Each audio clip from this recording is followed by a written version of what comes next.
And we continue now with Frank Luntz and his focus group of Arizona residents. They are all fired up about their state's new immigration law, which is now on hold. All right, Frank, here's my question. I paid very close attention. I love the passion in the debate that was going on there.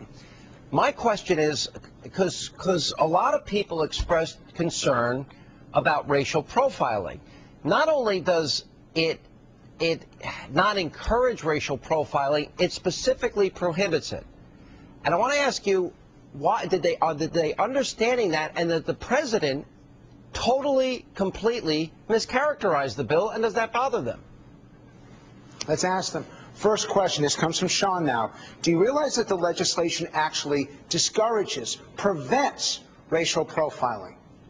You realize that? Yes. Why are you nodding your head no? No, because the policeman is going to stop you because you look like you might be illegal. Who's going to look like they're illegal? Maybe not me because I'm light-skinned, but definitely my parents and my grandparents, not to mention my great-grandparents. But it is specifically prohibited. Right, but who is going to be asked for their proof of residency? It's not going to be the Canadians here illegally. It's not going to be the English people here illegally. It's going to be the people with dark brown skin who are here legally. If you get pulled over and you do not have your driver's license, that's when they're going to ask for proof of, do you have a birth certificate? Do you have a green card? Do you have an employment authorization? Don't you think they should? That's not what? It's not in the amendment. It doesn't say you can't do that. I've been personally pulled over myself, and it wasn't because I was doing anything illegal. It was because I was a Hispanic woman driving a vehicle that was large enough to carry a lot of people, and they felt it was necessary to search. There was no right. And you... Go ahead, Sid. I mean, were you coming across the border at the time? I was driving to the city. Especially like Phoenix PD or any of the other local PDs have time to sit and harass people. It's just ridiculous.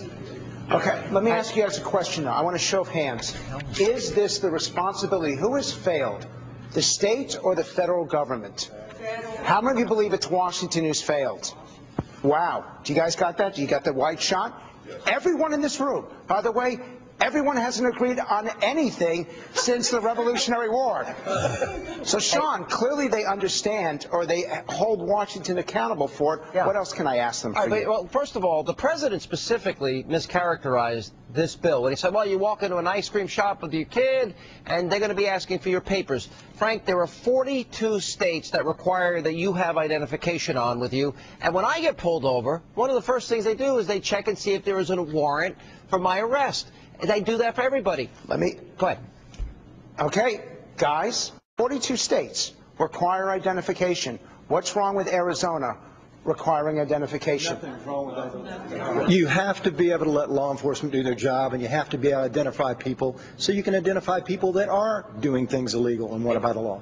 And even if you were driving and pulled over, you're still required to carry some kind of documentation, whether it's... Here's the real problem. We've got 460,000 illegal immigrants in the state of Arizona right now. So let the police do the work. They're only going to stop people that are involved in crimes. Their job is to solve crimes. In my neighborhood, there's a section where there are day workers. The day workers I see harassed by the police all the time, yet the prostitutes on the other block are never pulled over by the police. And why is that? While they're Hispanic, the day workers. Are you calling the police racist? Yes, I am. Who would call the police racist in this room? That, you know, that is a very tough thing to say. I don't know what to say. Sean? Yeah, Frank, last question. I want to run very quickly. I know you dialed up this ad. We have in Alabama gubernatorial candidate. His name is Tim Jones. Let's throw to this, and you dialed it, and we'll explain it when we come back. Yep. I'm Tim James. Why do our politicians make us give driver's license exams in 12 languages? This is Alabama. We speak English. If you want to live here, learn it. We're only giving that test in English if I'm governor. Maybe it's the businessman in me, but we'll save money. And it makes sense. Does it to you? 93 Republicans, 62 Dem. Those are big numbers, Frank. Sean, of all the ads we've tested, I don't think there's any that have been so controversial and done so well as this one. How many of you agree with that ad that English should be the primary language? Raise your hand. Almost everybody, including, and you're Hispanic. So you agree with Including that? Ed? myself, but you know what? I have a friend who is a United States citizen with a strong Mexican accent. And she's going to be harassed because of that. She's a U.S. citizen. She went through to get her citizenship. So you know what? Her Spanish isn't, her English isn't clear. Okay. But she speaks it and she knows it. I got to go on. All right. Sean, this issue is not going away. It's controversial. You came to the right place here in Phoenix. Right. You guys are fantastic. Hey, by the way, Frank, a great focus group. Thank everybody for participating. And still ahead, imagine being